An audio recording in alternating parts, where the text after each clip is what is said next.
ನಮಸ್ಕಾರ ವಿದ್ಯಾರ್ಥಿಗಳೇ, ಇಂದಿನ ಬೋಧನಾವಧಿಗೆ ತಮಗೆಲ್ಲರಿಗೂ ಆದರದ ಸ್ವಾಗತವನ್ನು ಕೋರ್ತಾ ಇವತ್ತು ನಾವು ಪರಿಸರ ಸಾಹಿತ್ಯದ ಸ್ವರೂಪ ಮತ್ತು ಪರಿಸರ ಸಾಹಿತ್ಯದ ಆಶಯಗಳನ್ನು ಕುರಿತಾಗಿ ಅಭ್ಯಾಸ ಮಾಡುವ.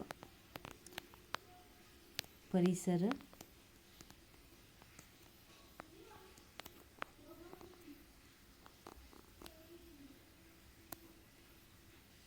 ಸಾಹಿತ್ಯದ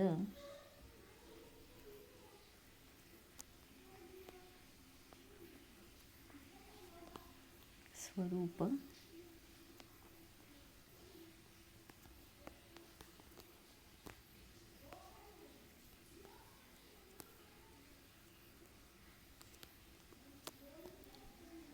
ಮತ್ತು ಆಶಯ. ವಿದ್ಯಾರ್ಥಿಗಳೇ, ನಾವು ಹಿಂದಿನ ಬೋಧನಾವಧಿಯಲ್ಲಿ ಪರಿಸರ ಪದದ ಅರ್ಥ, ಅದರ ಉಗಮ ಹಾಗೂ ವ್ಯಾಖ್ಯೆಗಳನ್ನು ಕುರಿತಾಗಿ ಅಭ್ಯಾಸ ಮಾಡಿದ್ವಿ. ಹಾಗೆ ಪರಿಸರ ಸಾಹಿತ್ಯದ ಉಗಮದ ಬಗ್ಗೆಗೂ ಚರ್ಚೆ ಮಾಡಿದ್ವಿ. ಇವತ್ತು ಇಂದಿನ ಈ ಬೋಧನಾವಧಿಯಲ್ಲಿ ನಾವು ಪರಿಸರ ಸಾಹಿತ್ಯದ ಒಂದು ಸ್ವರೂಪ ಮತ್ತು ಆಶಯ ಇವುಗಳನ್ನು ಕುರಿತಾಗಿ ಅಭ್ಯಾಸ ಮಾಡುವ. ಕನ್ನಡದಲ್ಲಿ ಪರಿಸರ ಸಾಹಿತ್ಯದ ಆರಂಭಿಕ ಬರಹಗಳು ತಮ್ಮ ಸಮಕಾಲೀನ ಪರಿಸರದಲ್ಲಾದ ಏರುಪೇರುಗಳನ್ನು ಕುರಿತಾಗಿ ಚಿತ್ರಣ ಮಾಡಿರುವಂಥದ್ದನ್ನು ನಾವು ನೋಡಿದ್ವಿ. ಅವು ಹೆಚ್ಚಾಗಿ ಮಾಹಿತಿ ಪ್ರಧಾನವಾಗಿದ್ವು, ಹಾಗೆಯೇ ಓದುವ ಸೌಲಭ್ಯವಿದ್ದ ಒಂದು ವರ್ಗಕ್ಕೆ ಮಾತ್ರ ಸೀಮಿತವಾಗಿತ್ತು ಅಂತ ಹೇಳ್ಬೋದು. ಅವು ಜನಸಾಮಾನ್ಯರ ಬದುಕಿನ ಭಾಗವಾಗಿರಲಿಲ್ಲ ಅಂತಲೇ ನಾವು ಹೇಳಬಹುದಾಗಿದೆ. ಆದರೆ 70ರ ದಶಕದ ತರುವಾಯ ಆಕಾಶವಾಣಿ, ದೂರದರ್ಶನ, ಪತ್ರಿಕೆಗಳು, ಶೈಕ್ಷಣಿಕ ಸಂಸ್ಥೆ, ವೈಜ್ಞಾನಿಕ ಅಧ್ಯಯನ, ಅಂತರ್ಜಾಲ ಪತ್ರಿಕೆಗಳು, ಸಾಮಾಜಿಕ ಜಾಲತಾಣಗಳು ಹೀಗೆ ಮೊದಲಾದವುಗಳು ಪರಿಸರದ ಬಗೆಗೆ ಜನರಲ್ಲಿ ಹೆಚ್ಚಿನ ಒಂದು ತಿಳುವಳಿಕೆಯನ್ನುಂಟು ಮಾಡಿದ್ವು ಅಂತ ಹೇಳಬಹುದು. ಜೊತೆಗೆ ಇವು ಸಾಹಿತ್ಯದ ಒಂದು ಭಾಗವಾಗಿ ಬರ್ತಿದ್ದಂತಹ ಪರಿಸರದ ವರ್ಣನೆಗಳೇನಿದ್ವಲ್ಲ, ಅವು ತಮ್ಮ ಕಲಾತ್ಮಕ ಚೌಕಟ್ಟಿನಿಂದ ಮೀರಿ ಹೊರಬರಲಿಕ್ಕೆ ಪ್ರಾರಂಭ ಮಾಡಿದ್ವು. ಇವುಗಳ ಫಲವಾಗಿ ಪರಿಸರಕ್ಕೆ ಸಂಬಂಧಪಟ್ಟಂತಹ ವೈಜ್ಞಾನಿಕ ಬರಹಗಳು ರಚನೆಗೊಂಡವು. ತಮ್ಮ ವಸ್ತು, ವಿಷಯ, ವ್ಯಾಪ್ತಿಗಳಿಂದ ಪರಿಸರ ಸಾಹಿತ್ಯ ಅಂತ ಅನಿಸ್ಕೊಳ್ತು. ಕ್ರಮೇಣ ಈ ಪರಿಸರದ ಅಧ್ಯಯನವು ವಿಜ್ಞಾನದ ಒಂದು ಬಹುಮುಖ್ಯ ಶಾಖೆಯಾಗಿ ಕವಲೊಡಿತು. ಅನಂತರ ಅವು ಪರಿಸರ ಸಾಹಿತ್ಯವಾಗಿ ಹೆಚ್ಚು ಹೆಚ್ಚು ಸಮೃದ್ಧವಾಗತೊಡಗಲಿಕ್ಕೆ. ಹೀಗೆ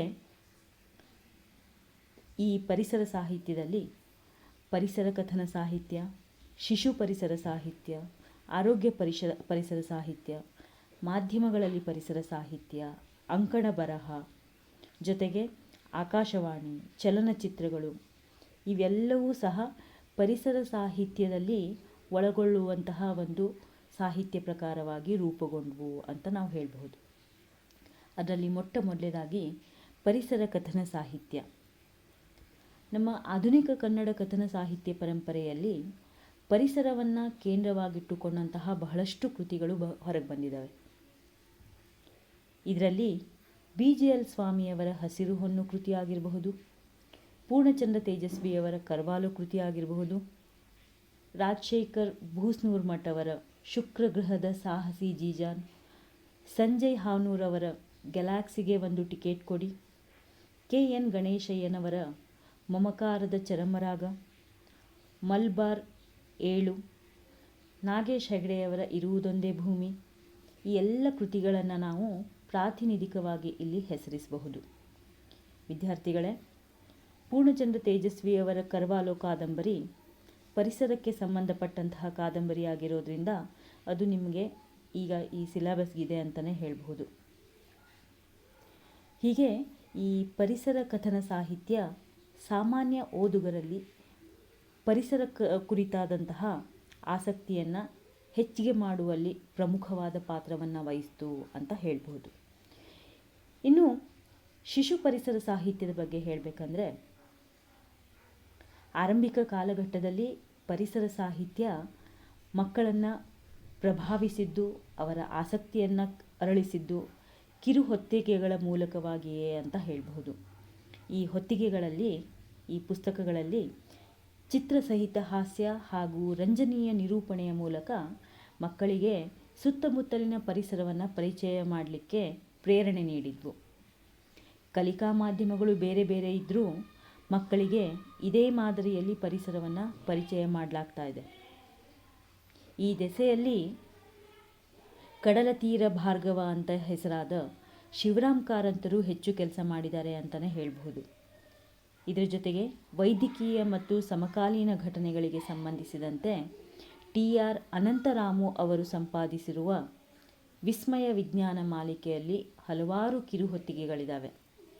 ಗಾಯತ್ರಿ ಮೂರ್ತಿಯವರು ಗಾಳಿ, ಬೆಳಕು, ಶಬ್ದ, ಶಾಖ ಮುಂತಾದವುಗಳ ಕುರಿತಾಗಿ ಆಸಕ್ತಿದಾಯಕವಾಗಿ ಬರೆದಿದ್ದಾರೆ.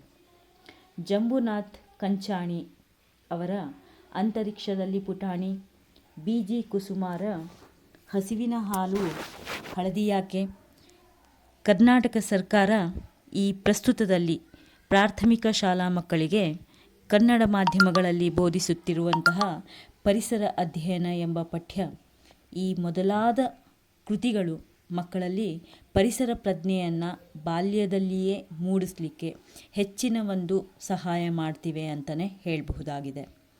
ಇನ್ನು ಆರೋಗ್ಯ ಪರಿಸರ ಸಾಹಿತ್ಯದ ಕುರಿತಾಗಿ ಹೇಳಬೇಕಂತ ಹೇಳಿದರೆ, ನಮ್ಮ ಪ್ರಾಚೀನ ಕನ್ನಡ ಸಾಹಿತ್ಯದ ಕೆಲವು ಕೃತಿಗಳು ಇಲ್ಲಿ ಉದಾಹರಿಸಬಹುದು.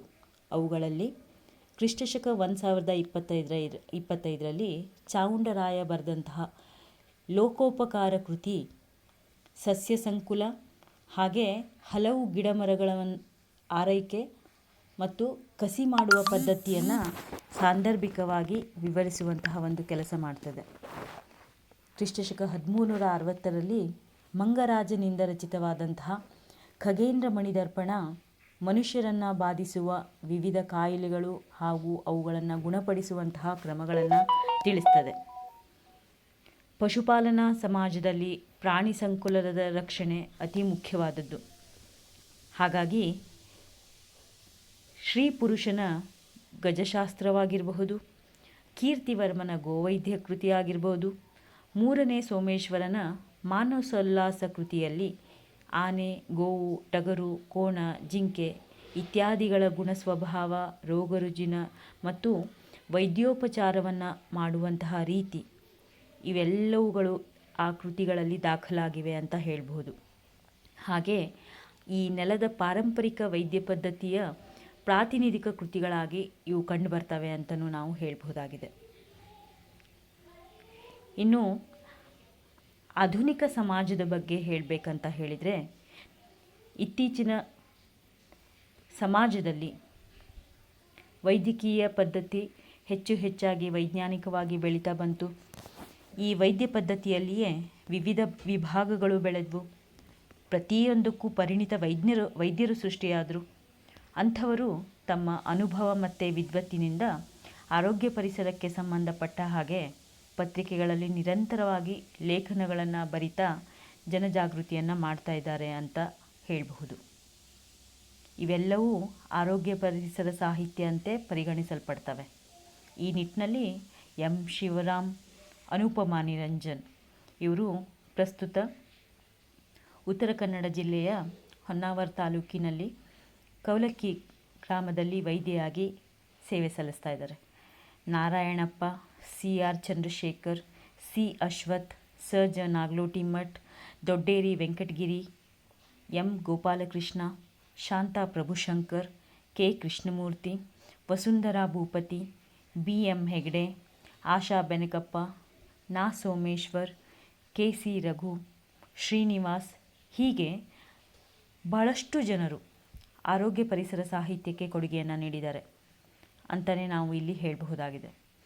ಇನ್ನು ಮಾಧ್ಯಮಗಳಲ್ಲಿ ಪರಿಸರ ಸಾಹಿತ್ಯದ ಕುರಿತಾಗಿ ನಾವು ಹೇಳೋದಾದರೆ, ಪ್ರಸ್ತುತ ದಿನಮಾನಗಳಲ್ಲಿ ಪರಿಸರದ ಕುರಿತಾದ ವರ್ತಮಾನಗಳು ಮಾಧ್ಯಮಗಳ ಮೂಲಕ ಬಹುಬೇಗ ಜನರನ್ನು ತಲುಪಿಸುವಂಥದ್ದು.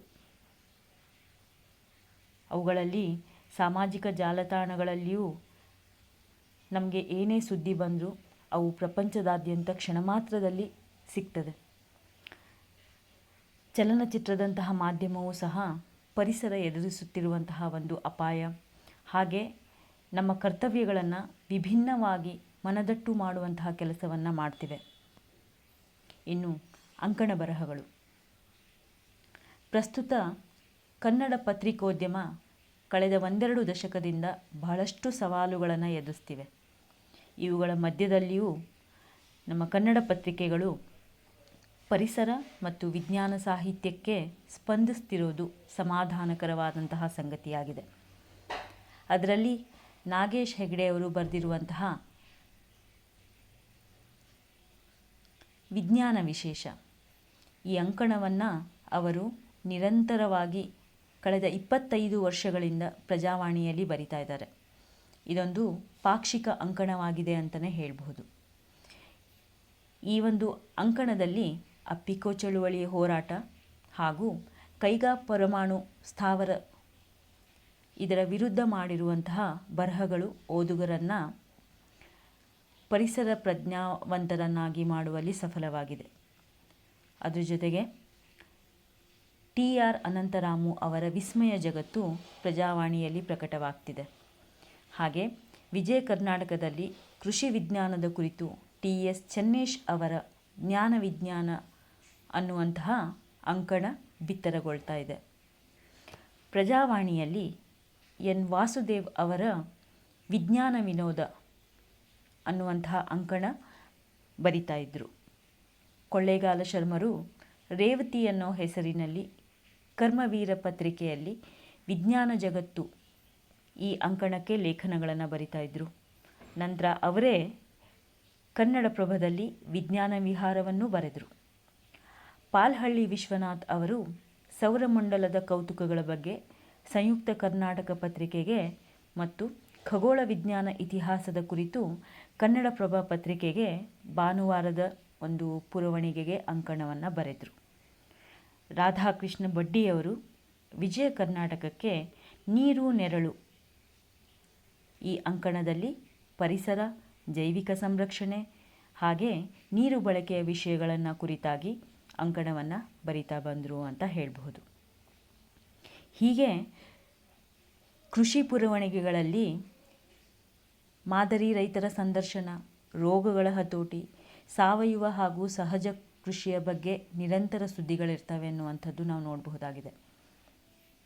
ಇನ್ನು ಆಕಾಶವಾಣಿಯಲ್ಲಿ ಪರಿಸರ ಸಾಹಿತ್ಯ ಹೇಗಿದೆ, ಅದರ ಪಾತ್ರ ಏನು ಅನ್ನೋದರ ಕುರಿತಾಗಿ ನಾವು ನೋಡೋದಿದ್ರೆ 70ರ ದಶಕದಲ್ಲಿ ಬೆಂಗಳೂರು ಆಕಾಶವಾಣಿ HR ಕೃಷ್ಣಮೂರ್ತಿಯವರ ನೇತೃತ್ವದಲ್ಲಿ ಪ್ರಸಾರವಾಗ್ತಿದ್ದಂತಹ ಮಾನವನ ಒಳಿತು ಮತ್ತು ಅಭಿವೃದ್ಧಿಗಾಗಿ ವಿಜ್ಞಾನ ಈ ಕಾರ್ಯಕ್ರಮದ ಅಡಿಯಲ್ಲಿ ಪರಿಸರ ಜಾಗೃತಿಯನ್ನು ಆರಂಭ ಮಾಡಿತು.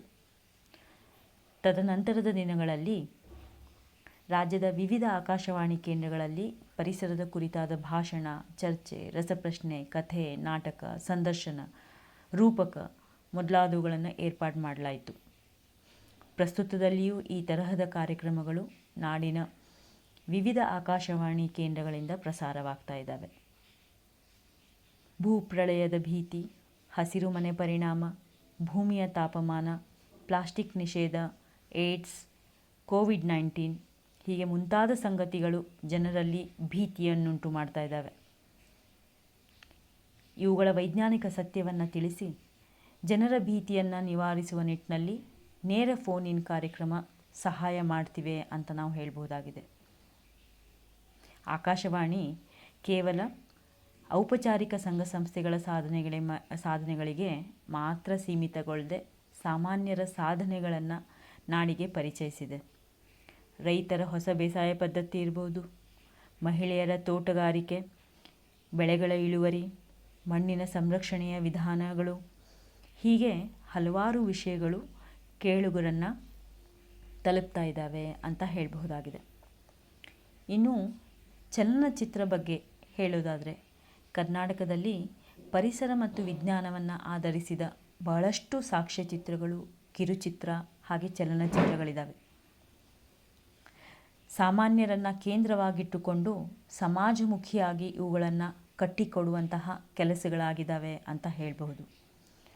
DSERT ರಾಜ್ಯ ಶಿಕ್ಷಣ ಸಂಶೋಧನೆ ಮತ್ತು ತರಬೇತಿ ನಿರ್ದೇಶನಾಲಯ ಇದು ನಮ್ಮ ರಾಜ್ಯದ ಶೈಕ್ಷಣಿಕ ಪಠ್ಯಗಳನ್ನು ನಿರ್ಮಾಣ ಮಾಡುವಂಥದ್ದು ಒಂದು ಸಂಸ್ಥೆ. ಜೊತೆಗೆ ಪಠ್ಯಕ್ಕೆ ಅಗತ್ಯವಾದಂತಹ ವಿಡಿಯೋಗಳನ್ನು ಸಹ ರಚನೆ ಮಾಡ್ತದೆ. ಅದರಲ್ಲಿ ಪರಿಸರಕ್ಕೆ ಸಂಬಂಧಪಟ್ಟಂತಹ ಕಿರುಚಲನಚಿತ್ರಗಳನ್ನು ನಿರ್ಮಾಣ ಮಾಡುವಂತಹ ಒಂದು ಗುರುತರ ಜವಾಬ್ದಾರಿ ಇದರ ಮೇಲಿದೆ ಅಂತ ಹೇಳ್ಬೋದು. ಹಾಗೆ ಭಾರತ ಸರ್ಕಾರದ ಪರಿಸರ ಮತ್ತು ಅರಣ್ಯ ವಿಭಾಗದ ಸಹಕಾರದಿಂದ ಅಹಮದಾಬಾದಿನಲ್ಲಿ ಸ್ಥಾಪನೆಯಾಗಿರುವಂತಹ ಪರಿಸರ ಶಿಕ್ಷಣ ಕೇಂದ್ರ ರಾಷ್ಟ್ರೀಯ ಮತ್ತು ಅಂತಾರಾಷ್ಟ್ರೀಯ ಸಂಬಂಧವನ್ನು ಹೊಂದಿದೆ.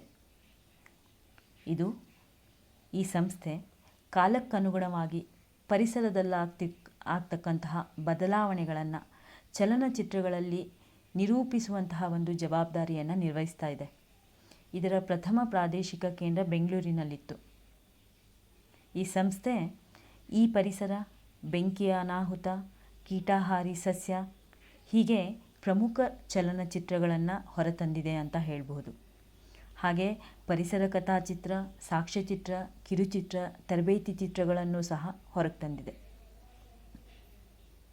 ಈ ಸಂಸ್ಥೆಯ ಕನ್ನಡ ವಿಡಿಯೋ ಚಿತ್ರಗಳಾಗಿ ಹಸಿರು ಭವಿಷ್ಯದೆಡೆಗೆ, ಓಜೋನ್ ಪದರದ ರಕ್ಷಣೆ, ಹಾಗೆ ಕಸ, ಜೈವಿಕ ವೈವಿಧ್ಯ, ಪರಿಹಾರದ ಒಂದು ಮಾರ್ಗ, ವನ್ಯಜೀವಿ ವೈಭವಗಳನ್ನು ಸಹ ಇದರಲ್ಲಿ ನೋಡಬಹುದಾಗಿದೆ.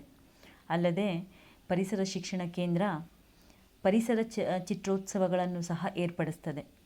ಹೀಗೆ ಈ ಎಲ್ಲ ಸೃಜನಾತ್ಮಕ ಕಾರ್ಯಗಳ ಮೂಲಕವಾಗಿ ಪರಿಸರ ಪ್ರಜ್ಞೆ ಮತ್ತು ಸಂರಕ್ಷಣೆ ಈ ಕಾರ್ಯವನ್ನು ಈ ಸಂಸ್ಥೆ ಕೈಗೊಂಡಿದೆ ಅಂತಲೇ ಹೇಳಬಹುದಾಗಿದೆ. ಇವುಗಳ ಜೊತೆಗೇ ವಿವಿಧ ಸಂಘ ಸಂಸ್ಥೆಗಳು ನೀರು, ಕಾಡು, ಬುಡಕಟ್ಟು, ಮಾಲಿನ್ಯ, ಇತರ ವೈವಿಧ್ಯಮಯ ಸಂಗತಿಗಳಿಗಾಗಿ ಉತ್ಸವ ಮತ್ತು ಸ್ಪರ್ಧಾಕೂಟಗಳನ್ನು ನಿಯಮಿತವಾಗಿ ಸಂಘಟಿಸುವಂತಹ ಕೆಲಸ ಮಾಡ್ತದೆ. ಒಟ್ಟಿನಲ್ಲಿ ಚೈತನ್ಯವುಳ್ಳ ಸರ್ವ ವಿಧದ ಪರಿಸರ ಸಾಹಿತ್ಯ ಹೊರಹೊಮ್ಮಲಿಕ್ಕೆ ಇಂಥ ಚಟುವಟಿಕೆಗಳು ಸ್ಫೂರ್ತಿಯಾಗಿವೆ ಅಂತ ನಾವು ಹೇಳಬಹುದು. ಇನ್ನು ಪರಿಸರ ಸಾಹಿತ್ಯದ ಆಶಯ ಇವುಗಳ ಬಗ್ಗೆ ನಾವು ತಿಳ್ಕೊಳ್ಳೋದಾದರೆ, ಪರಿಸರ ಸಾಹಿತ್ಯ ಕೇವಲ ನಿಸರ್ಗಕ್ಕೆ ಸಂಬಂಧಪಟ್ಟ ವಿಚಾರಗಳಿಗಷ್ಟೇ ಸೀಮಿತವಾಗಿಲ್ಲ. ಅವು ಸಾಂಸ್ಕೃತಿಕ, ಭೌಗೋಳಿಕ, ಆರ್ಥಿಕ, ರಾಜಕೀಯ, ಜೀವನ ಮಟ್ಟ ಮೊದಲಾದ ಅಂಶಗಳನ್ನು ಒಳಗೊಂಡಿದೆ ಅಂತ ಹೇಳಬಹುದು. ಹಾಗೆ ಪರಿಸರ ಮತ್ತು ಅಭಿವೃದ್ಧಿಗೆ ಪುನರ್ವ್ಯಾಖ್ಯಾನಗೊಳ್ಳಬೇಕಾಗಿರುವಂತಹ ಈ ಒಂದು ಸಂದರ್ಭದಲ್ಲಿ ನಾವು ಪರಿಸರ ಸಾಹಿತ್ಯವನ್ನು ಅಧ್ಯಯನ ಮಾಡುವಂತಹ ಒಂದು ಅವಶ್ಯಕತೆ ಇದ್ದೇ ಇದೆ. ನಾವು ಜಾಗತಿಕವಾಗಿ ಒಂದು ವಸ್ತುವನ್ನು ಅಥವಾ ಪರಿಸರವನ್ನು ನೋಡೋದಕ್ಕೂ ಸ್ಥಳೀಯವಾಗಿ ನೋಡೋದಕ್ಕೂ ಸಾಕಷ್ಟು ವ್ಯತ್ಯಾಸಗಳಿವೆ. ಯಾವುದೇ ಒಂದು ಯೋಜನೆಯನ್ನು ಅದರ ಅಂತಾರಾಷ್ಟ್ರೀಯ ಮತ್ತು ರಾಷ್ಟ್ರೀಯ ಲಾಭದ ಹಿನ್ನೆಲೆಯಿಂದಷ್ಟೇ ನೋಡದೆ ಸ್ಥಳೀಯ ನಷ್ಟದ ಅಥವಾ ಸಮಸ್ಯೆಯ ಹಿನ್ನೆಲೆಯಿಂದಲೂ ಅದನ್ನು ನೋಡಬೇಕಾಗ್ತದೆ. ಹೌದಾ? ಇನ್ನು ಅಭಿವೃದ್ಧಿಗೆ ಯೋಜನೆಗಳು ಅನಿವಾರ್ಯ ಹೌದು, ಆದರೆ ಅವು ನಡೆಯುತ್ತಿರುವಂತಹ ರೀತಿ ಸ್ಥಳೀಯ ಪರಿಸರಕ್ಕೆ ಪೂರಕವಾಗಿಲ್ಲ. ಉದಾಹರಣೆಗೆ ಗಣಿಗಾರಿಕೆ ಇರಬಹುದು, ಅಣೆಕಟ್ಟುಗಳ ನಿರ್ಮಾಣ ಇರಬಹುದು, ಅಥವಾ ಅಣುಸ್ಥಾವರ ಇರಬಹುದು. ಇವೆಲ್ಲವುಗಳು ನಡೆಯುತ್ತಿರುವಂತಹ ಒಂದು ಪ್ರದೇಶದ ಅಭಿವೃದ್ಧಿಗೆ ಪೂರಕವಾಗಿಲ್ಲ ಅನ್ನೋದನ್ನು ತಿಳಿಸ್ತದೆ. ಹಾಗೆ ಆಧುನಿಕ ಜೀವನ ಶೈಲಿಯಿಂದಾಗಿ ಪರಿಸರ ಸಂಪನ್ಮೂಲಗಳು ಅನಿಯಂತ್ರಿತ ಶೋಷಣೆಗೆ ಒಳಗಾಗಿವೆ ಅಂತ ಹೇಳಬಹುದು. ಇಂದಿನ ಬಹುತೇಕ ಪ್ರಕೃತಿ ವಿಕೋಪಗಳಿಗೆ ಮಾನವ ನೇರ ಹೊಣೆಗಾರನಾಗಿದ್ದಾನೆ. ಇನ್ನು ಮತ್ತೆ ಮುಂದುವರೆದರೆ ಜೀವ ಸಂಕುಲ ಹಿಂದೆಂದೂ ಕಂಡರಿಯಲಾರದಂತಹ ಅಪಾಯಗಳನ್ನು ಎದುರಿಸಬೇಕಾಗ್ತದೆ. ಆದ್ದರಿಂದ ಇನ್ಮೇಲಾದ್ರೂ ನಾವು ಪ್ರಕೃತಿಯ ವಿರುದ್ಧ ಯುದ್ಧ ಸಾರೋದನ್ನು ನಿಲ್ಲಿಸಬೇಕನ್ನುವಂತಹ ತಿಳುವಳಿಕೆ ಪರಿಸರ ಸಾಹಿತ್ಯದ ಒಂದು ಮೂಲಾಶಯವಾಗಿದೆ ಅಂತಲೇ ಹೇಳ್ಬೋದು. ಇನ್ನು ಪರಿಸರದ ಬರಹಗಳು ಮಾನವ ಕೇಂದ್ರಿತ ಪರಿಸರ ಪ್ರಜ್ಞೆಯನ್ನು ವಿರೋಧಿಸಿ ಜೀವ ಕೇಂದ್ರಿತ ನೆಲೆಗಳನ್ನು ಶೋಧಿಸಿವೆ. ಬದುಕು ಮತ್ತು ಬದುಕಲು ಬಿಡು ಅನ್ನುವಂತಹ ತತ್ವವನ್ನು ಪ್ರಚಾರಗೊಳಿಸ್ತವೆ. ಅಂದರೆ ಪರಿಸರ ವಿರೋಧಿ ಪ್ರಭುತ್ವಕ್ಕೆ ಮುಂಬರುವ ಅಪಾಯಗಳನ್ನು ತಿಳಿ ಹೇಳಿ ಜೀವ ಸಂಕುಲವನ್ನು ಸಂರಕ್ಷಣೆ ಮಾಡುವಂತಹ ಗುರುತರವಾದಂತಹ ಸಲಹೆಯನ್ನು ನೀಡ್ತವೆ ಅಂತ ಹೇಳಬಹುದು. ಇನ್ನು ಪರಿಸರದ ಕೂಸಾದಂತಹ ಮಾನವ ಪರಿಸರದಿಂದನೇ ಬೆಳೆದಂತಹ ಮಾನವ ಅದನ್ನು ಮೀರಿ ಬೆಳೆಯಲಿಕ್ಕೆ ಎಷ್ಟು ಪ್ರಯತ್ನ ಮಾಡ್ತಾ ಇದ್ದಾನೋ ಅಷ್ಟೇ ಪ್ರಕೃತಿಯಿಂದ ನಾನಾ ರೋಗಗಳಿಗೆ ಬಲಿಯಾಗ್ತಾ ಇದ್ದಾನೆ. ಅದಕ್ಕೆ ಈಗಿನ ಪ್ರಸ್ತುತ ಸನ್ನಿವೇಶವೇ ಜೀವಂತ ಸಾಕ್ಷಿ. ಮನುಷ್ಯ ಹಣದ ಹಿಂದೆ ಹೋಗಿ ತನ್ನ ಮತ್ತು ಪರಿಸರದ ಆರೋಗ್ಯವನ್ನು ಹದಗೆಡಿಸ್ತಾ ಇದ್ದಾನೆ. ಪ್ರಸ್ತುತ ಜಗತ್ತಿನಾದ್ಯಂತ ಪರಿಸರದ ವಿಚಾರವಾಗಿ ಹೆಚ್ಚಿನ ಕಾಳಜಿ ಬೆಳೀತಾ ಇದೆ. ಅಳಿದು ಉಳಿದಿರುವ ಈ ಪರಿಸರವನ್ನು ನಾವು ಕಾಪಾಡುವ ಸಲುವಾಗಿ ಸಾಕಷ್ಟು ಶೃಂಗಸಭೆಗಳು, ಹೋರಾಟಗಳು, ಒಪ್ಪಂದಗಳು ನಡೆಸ್ತಾ ಇದ್ದೇವೆ. ಆದರೆ ಕೇವಲ ನಡೆಸಿದರೆ ಮಾತ್ರ ಸಾಲದು. ಅದರಿಂದ ಒಂದು ಅತ್ಯುತ್ತಮವಾದಂತಹ ಫಲಿತಾಂಶವು ಹೊರಗೆ ಬರಬೇಕಿದೆ. ಹಾಗೆ ಪರಿಸರದ ಒಂದು ಪಠ್ಯಗಳು ಜಾಗತಿಕವಾಗಿ ಪರಿಸರಕ್ಕೆ ಮಾರಕವಾದಂತಹ ವಿದ್ಯಮಾನಗಳನ್ನು ಸ್ಥಳೀಯ ಉದಾಹರಣೆಗಳೊಂದಿಗೆ ವಿಶ್ಲೇಷಿಸ್ತವೆ ಅಂತಲೂ ನಾವು ಹೇಳಬಹುದಾಗಿದೆ. ಇವತ್ತಿನ ಈ ಅಧ್ಯಾಯದಲ್ಲಿ ನಾವು ಈ ರೀತಿಯಾಗಿ ಪರಿಸರ ಮತ್ತು ಪರಿಸರ ಸಾಹಿತ್ಯದ ಸ್ವರೂಪ ಹಾಗೆ ಆಶಯ ಇವೆಲ್ಲವುಗಳನ್ನು ನಾವು ಅಭ್ಯಾಸ ಮಾಡಿದ್ವಿ. ವಿದ್ಯಾರ್ಥಿಗಳೇ,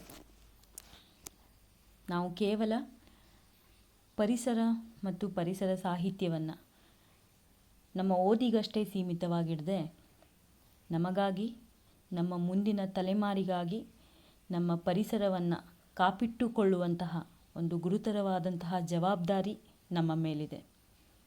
ಅಂಥ ಪರಿಸರವನ್ನು ನಾವೆಲ್ಲರೂ ಕೂಡಿ ಸಂರಕ್ಷಣೆ ಮಾಡೋಣ ಅಂತ ಹೇಳ್ತಾ ಇಂದಿನ ಈ ಅವಧಿಗೆ ವಿರಾಮವನ್ನು ಹೇಳ್ತಾ ಇದ್ದೇನೆ. ಧನ್ಯವಾದಗಳು.